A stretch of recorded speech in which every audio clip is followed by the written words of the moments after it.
बिस्मिल्लाहिर्रहमानिर्रहीम। अस्सलाम वालेकुम डियर स्टूडेंट्स। मैं हूं आसिम बुखारी और आप देख रहे हैं स्पिरिट लेक्चर्स। जैसा कि आप लोग जानते हैं कि हम लोगों ने सेकेंड ईयर केमिस्ट्री का पहला चैप्टर स्टार्ट किया हुआ था। आज जो है हम इसका आखिरी टॉपिक जो है उसको डिस्कस करेंगे और इसके बाद एक और आखिरी लेक्चर होगा इस चैप्टर के अबाउट। वो हम लोग पूरा जो इसकी समरी है इस चैप्टर की वो हम डिस्कस करेंगे एक ही लेक्चर के अंदर। तो अपना लेक्चर स्टार्ट करते हैं। जैसा कि आपको स्क्रीन पर शो हो रहा है कि पोजीशन ऑफ हाइड्रोजन जो है उसके बारे में हमने डिस्कस करना है कि पीरियोडिक टेबल में हाइड्रोजन की पोजीशन जो है वो कौन से ग्रुप में बनती है।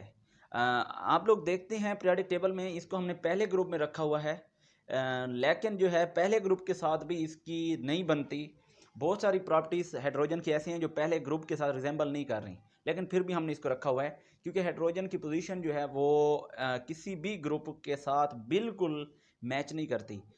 तो आज जो है हम लोग डिस्कस करेंगे इसकी ये अब जो पहले ग्रुप के साथ रखा हुआ है इसके साथ क्या रिजेंबलेंस है जिस वजह से हमने इसको रखा है इसी ग्रुप में। फिर इसकी डिसिमिलरिटीज़ इसी ग्रुप के साथ कौन कौन सी हैं ये डिस्कस करने वाले हैं। फिर हम देखने वाले हैं और कौन से ग्रुप हैं जिनके साथ इसकी रिजेंबलेंस हो सकती है और क्या डिसिमिलरिटीज़ थी कि हमें वहाँ पर हाइड्रोजन को हमने नहीं रखा। तो पहले हम लोग स्टार्ट करते हैं। जो पहली है वो है पोजीशन ऑफ हाइड्रोजन। इसकी रिजेंबलेंस है अल्कली मेटल्स के साथ, यानी पहले ग्रुप के साथ जहाँ पर ये मौजूद है इस वक्त भी। दोनों जो हैं वो अल्कली मेटल्स हों या हाइड्रोजन हों, ये दोनों के जो आखिरी इलेक्ट्रॉन है वो किस में आता है, एस में ही आता है। कौन से सब शेल में, एस में आ रहा है। तो आप लोग जानते हैं हाइड्रोजन में एक ही इलेक्ट्रॉन होता है वो 1s में आता है। इसी तरह जो इसके नीचे अल्कली मेटल्स हैं इन तमाम का भी जो आखिरी इलेक्ट्रॉन है, वैलेंस इलेक्ट्रॉन है, वो s में ही आ रहा है और दोनों क्या हैं, s ब्लॉक के ही मेंबर्स हैं। तो ये इनकी रिजेंबलेंस थी इसी वजह से। अच्छा, और दोनों के s में क्या है, एक ही इलेक्ट्रॉन है, यानी अल्कली मेटल्स के भी s में एक ही इलेक्ट्रॉन है, इसके भी s में एक ही इलेक्ट्रॉन है, यानी वैलेंस इलेक्ट्रॉन क्या है, दोनों का एक ही है। अगली जो रिजेंबलेंस है वो है both form uni positive ion, यानी दोनों क्या बनाते हैं, पॉजिटिव आइन बनाते हैं। यूनी पॉजिटिव मतलब एक एक इलेक्ट्रॉन रिलीज करके इन पर +1 चार्ज आता है दोनों के ऊपर। अब देख रहे हैं हाइड्रोजन के ऊपर भी क्या हुआ है, एक इलेक्ट्रॉन उसने लॉस किया तो +1 चार्ज आ गया। इसी तरह आप देख रहे हैं जो m से मुराद यहाँ जो आपको स्लाइड में शो हो रहा है या मेटल है कौन सी, हुई अल्कली मेटल्स। तो ये इनमें से आप एग्जांपल देख लें, जैसे लिथियम है। अब वहाँ उसका भी क्या होगा, एक इलेक्ट्रॉन ही लॉस करेगी, +1 चार्ज आएगा लिथियम पर, उसके नीचे सोडियम पर भी, पोटासियम पर भी। तो ये तमाम जो है क्या बनाते हैं, इनके ऊपर एक एक चार्ज आता है और कौन सा, +1 चार्ज आता है, यूनी पॉजिटिव आइन बनाती हैं। अगली जो रिजेंबलेंस है वो है कि दोनों की दोनों जो है अगर इनको इनके इलेक्ट्रोलाइसिस में ये क्या होती हैं, कैथोड के ऊपर डिपॉजिट होती हैं, कैथोड के पास जाती हैं।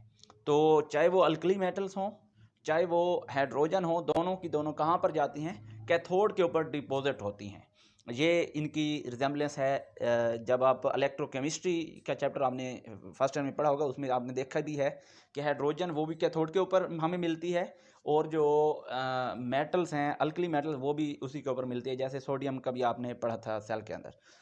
अगली रिजेंबलेंस है बहुत कंबाइन विद इलेक्ट्रोनेगेटिव एटम, यानी दोनों में यह खसूसियत है कि वो इलेक्ट्रोनेगेटिव एटम के साथ मिल सकती हैं, कंबाइन होती हैं।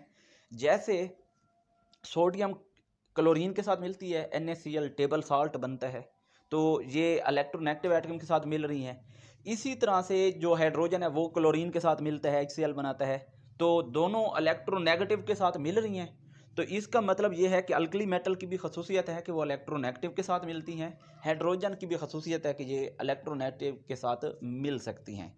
अच्छा, अगला पॉइंट है बहुत form ionic compound and dissociate in water.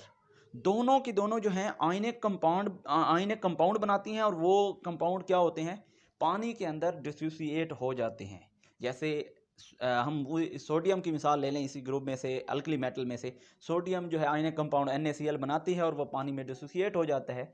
और ये भी आयनिक कंपाउंड बनाती है, हाइड्रोजन भी आयनिक कंपाउंड बनाती है, इन्हीं अल्कली मेटल्स के साथ ही बनाती है, वो पानी के अंदर डिसोसिएट हो जाता है। तो इसके बाद है अगला पॉइंट कि दोनों के दोनों रिड्यूसिंग एजेंट के तौर पर काम करते हैं। रिड्यूसिंग एजेंट के तौर पर अल्कली मेटल्स भी और हाइड्रोजन भी। तो रिड्यूसिंग एजेंट क्या होता है बच्चों, आपको पता है कि वो चीज़ जो कि किसी चीज़ को इलेक्ट्रॉन दे दे, यानी जो किसी के अंदर इलेक्ट्रॉन को ऐड करवा दे, वो रिड्यूसिंग एजेंट होता है।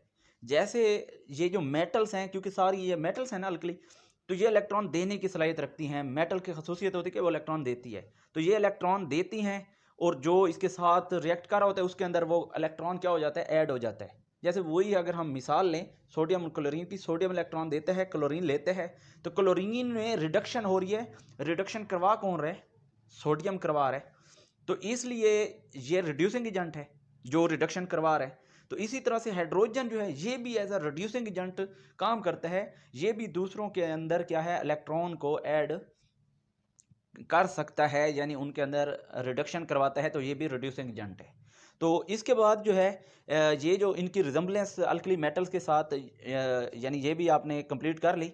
इसके बाद हम लोग बात करेंगे इनके डिफरेंसेस जो हैं वो कौन कौन से हैं। यानी ये आप इसकी स्लाइड जो है नोट्स भी बनाते रहें साथ साथ कि हाइड्रोजन की क्या क्या रिजेंबलेंस है अल्कली मेटल्स के साथ। अब हम मूव करेंगे कि इनकी डिफरेंसेस कौन कौन से हैं, कौन कौन से डिफरेंसेस हैं जो ये शो करता है। अब अल्कली मेटल्स के साथ रिजेंबलेंस आपको पीछे शो हो रहे हैं स्क्रीन पर कि ग्रुप 1A जो है जहाँ पर ये मौजूद है अल्कली मेटल्स का, इनके साथ पहला जो डिफरेंस है वो ये है कि ये तमाम की तमाम जो ग्रुप 1 के बाकी मेंबर्स हैं हाइड्रोजन के अलावा तमाम के तमाम मेटल्स हैं, जबकि हाइड्रोजन क्या है, नॉन मेटल है। तो इसके बाद अगला जो है वो है कि तमाम की तमाम जो बाकी मेंबर्स हैं हाइड्रोजन के अलावा इस ग्रुप के, वो सारे के सारे रूम टेम्परेचर पर सॉलिड है।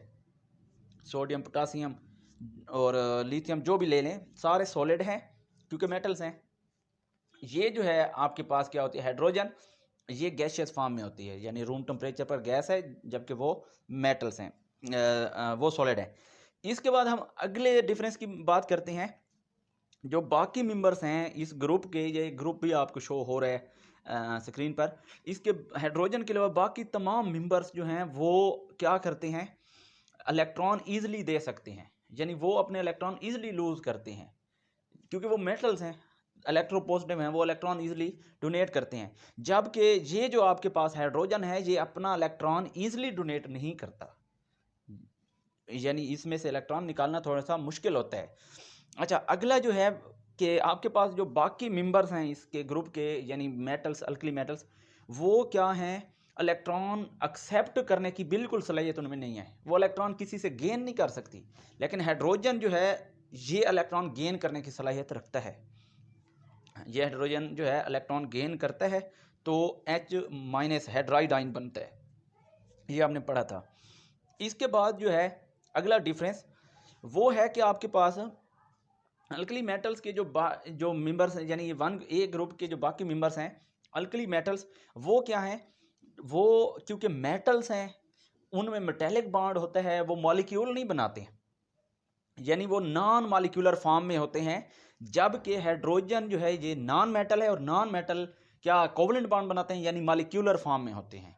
तो हाइड्रोजन मॉलिक्यूलर फॉर्म में है H2, जबकि आपके पास जो बाकी इसके मेंबर्स हैं वो क्या हैं, नॉन मॉलिक्यूलर फॉर्म में है। ये पॉइंट भी आपको क्लियर हो गया।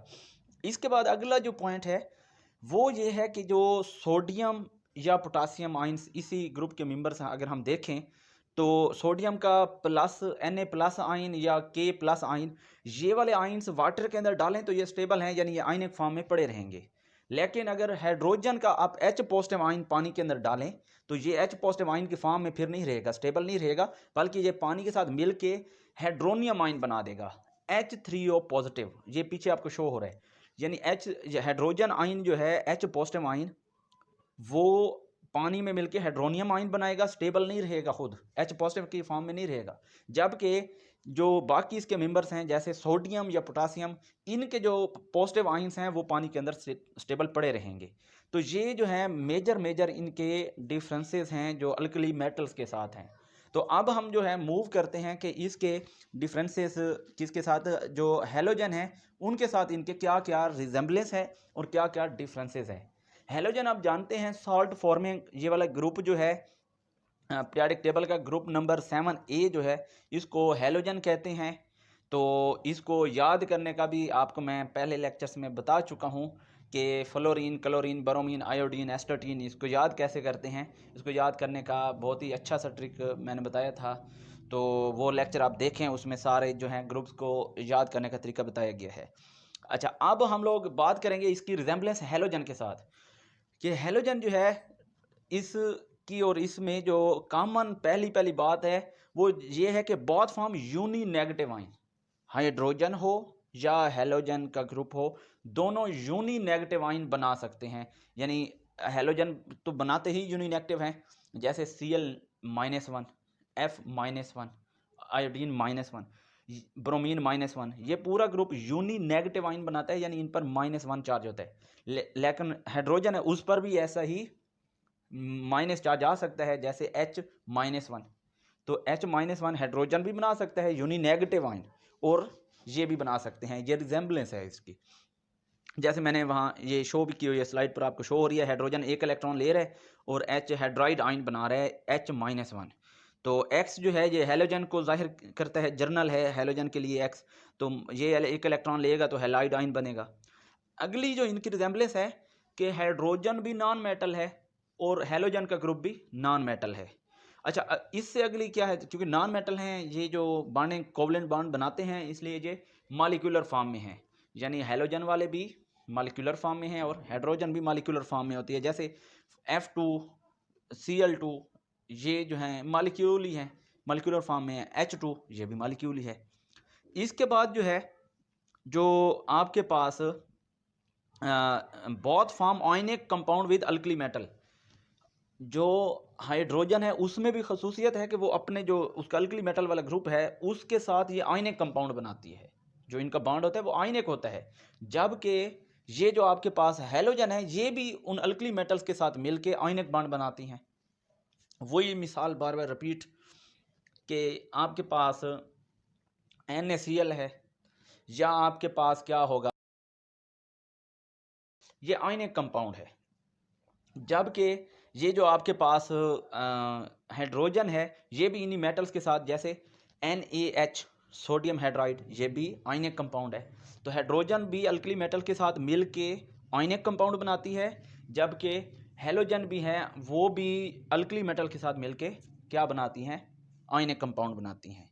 इसके बाद जो है ये नीचे इक्वेशन में भी मैंने शो किया हुआ है, H2 + 2Na NaH, ये भी आयनिक है। हैलोजन X2 + 2Na NaX, ये भी क्या है आपके पास, आयनिक है। X से मुराद कोई भी इस ग्रुप का मेंबर हैलोजन का।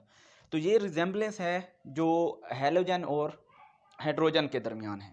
तो यानी ये आपने खुद यानी एक बार सोचना है कि रिजेम्बलेंस ज़्यादा है या डिफरेंसेस ज़्यादा हैं। अब हम हैलोजन के साथ जो है डिफरेंसेस हाइड्रोजन के डिस्कस करेंगे कि वो कौन से डिफरेंसेस है जिस वजह से हमने हैलोजन के साथ इसको नहीं रखा।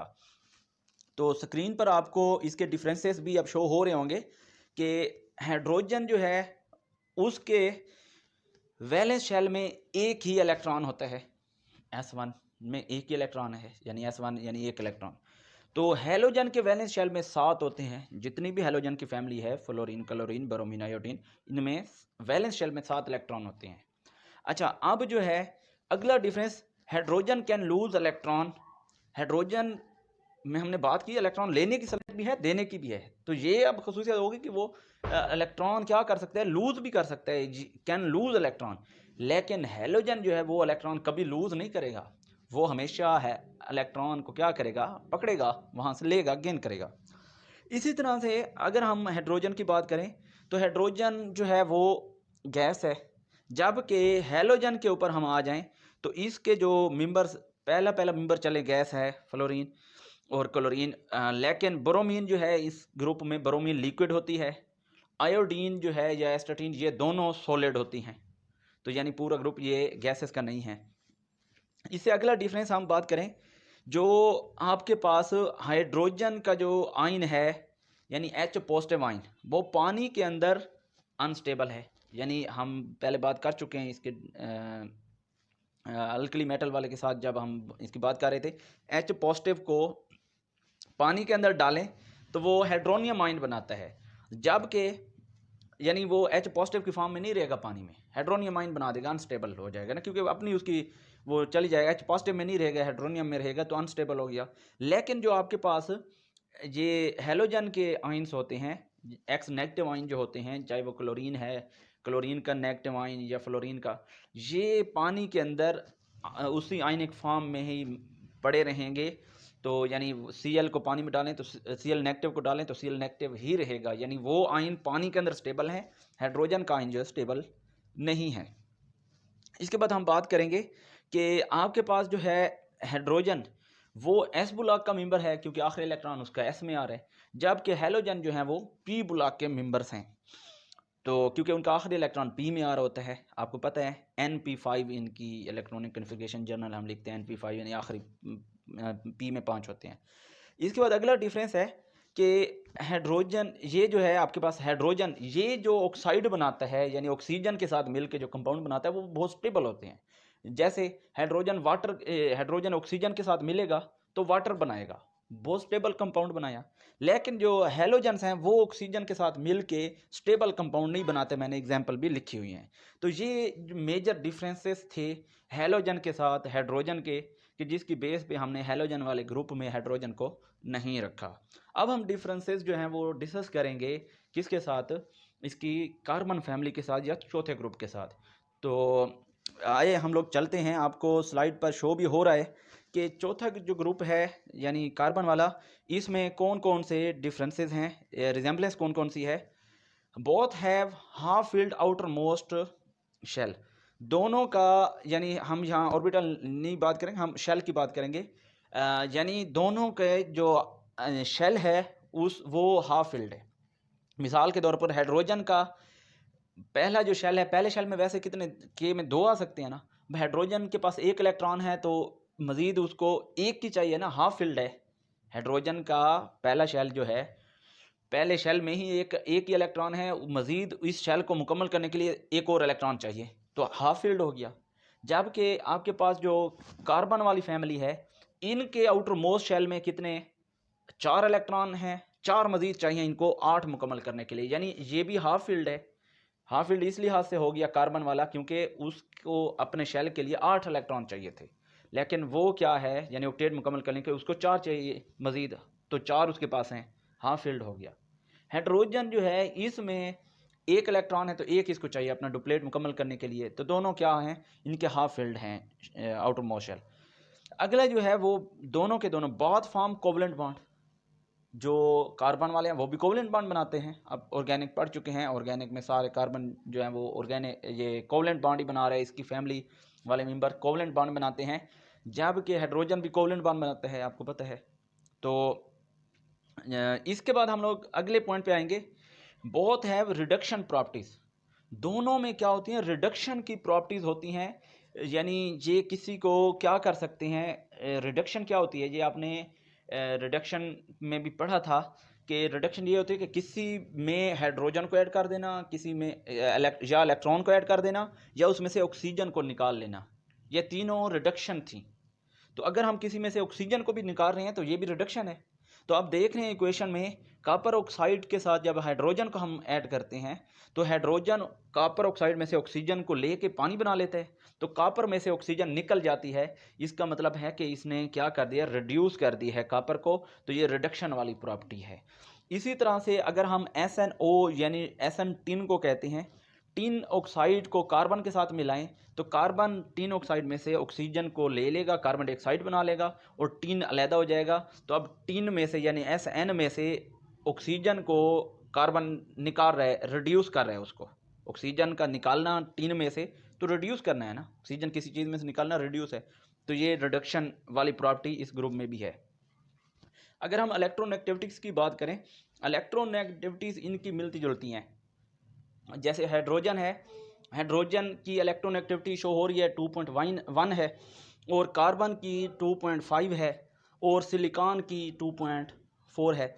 तो अब देखें हाइड्रोजन की इनके ग्रुप के साथ रिजेंबलेंस है, इलेक्ट्रोनेगेटिविटी भी करीब करीब हैं, तो ये इसके रिजेंबलेंस हैं।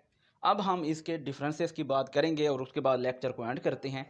तो अब आपको स्क्रीन पर जो है वो डिफरेंसेस शो हो रहे होंगे कि हाइड्रोजन जो है वो एस ब्लॉक का मेंबर है, जबकि कार्बन जो है वो पी ब्लॉक का मेंबर है। इसी तरह हाइड्रोजन गैस है, जबकि कार्बन जो है वो कार्बन फैमिली जो है वो क्या है, सॉलिड है। ये जो मेंबर्स हैं कार्बन फैमिली के ग्रुप 4 के, वो सॉलिड हैं। इसी तरह से अगर हम हाइड्रोजन की बात करें, इसको अपना आउटर मोस्ट मुकम्मल करने के लिए 1 इलेक्ट्रॉन की ज़रूरत है, जबकि कार्बन फैमिली वाले मेंबर्स को अपना आउटर मोस्ट मुकम्मल करने के लिए 4 इलेक्ट्रॉन की ज़रूरत है। ये हम पढ़ चुके हैं। अच्छा, इसके बाद अगला जो है वो है कि हाइड्रोजन जो है वो लॉन्ग फॉर्म वाले कंपाउंड नहीं बनाती, क्योंकि इसके बाद 1 इलेक्ट्रॉन है तो ये एक एलिमेंट के साथ ही बॉन्ड बना सकती है। कार्बन फैमिली जो है ये वाली चौथा ग्रुप, इसमें 4 इलेक्ट्रॉन होते हैं, यानी जो बॉन्डिंग के लिए, और ये लॉन्ग चेन्स बना सकती है। यानी ऐसे कंपाउंड के जैसे कार्बन है उसके साथ और कार्बन, इसी तरह से ये जो है आप पढ़ चुके हैं ऑर्गेनिक में भी कि लॉन्ग चेन वाले कंपाउंड भी बनाती है। तो जैसे कार्बन और सिलिकॉन, इनमें कैटिनेशन होती है। कार्बन में तो बहुत ज़्यादा होती है, सिलिकॉन में भी किसी हद तक होती है। यानी ये लॉन्ग चेन वाले कंपाउंड बनाती हैं, यानी बड़ी चेन वाले कंपाउंड, एक एटम के साथ दूसरा, फिर उसके साथ, फिर उसके साथ। लेकिन हाइड्रोजन इस तरह के कंपाउंड नहीं बनाता, यानी हाइड्रोजन क्या है कि एक ही एटम के साथ सिर्फ मिल सकता है। अच्छा, आखिरी जो इसकी हम बात डिस्कस करेंगे कि जो हाइड्रोजन, वही बात कि हाइड्रोजन जो है वो कंबाइन हो सकता है एक ही एलिमेंट के साथ, जबकि जो कार्बन फैमिली वाले मेंबर हैं वो at a time more than 1 atom के साथ कंबाइन हो सकते हैं। तो ये जो हमारे पास था आज का लेक्चर, इसका आखिरी लेक्चर इस जो है टॉपिक और इस चैप्टर का। तो इंशाल्लाह ताला जो है हम लोग मज़ीद नेक्स्ट जो है अगला चैप्टर स्टार्ट करेंगे। तो मेरे ख्याल में आप लोगों को ये वाला चैप्टर, अगर जो बंदा पहले ही लेक्चर से हमारी तमाम वीडियोस देख रहा है, तो ये चैप्टर बिल्कुल उसको क्लियर हो गया होगा। तो इंशाल्लाह ताला नेक्स्ट जो वीडियो है वो जल्द अपलोड कर दी जाएगी। तब तक के लिए अपना ख्याल रखिए। अल्लाह हाफ़िज़।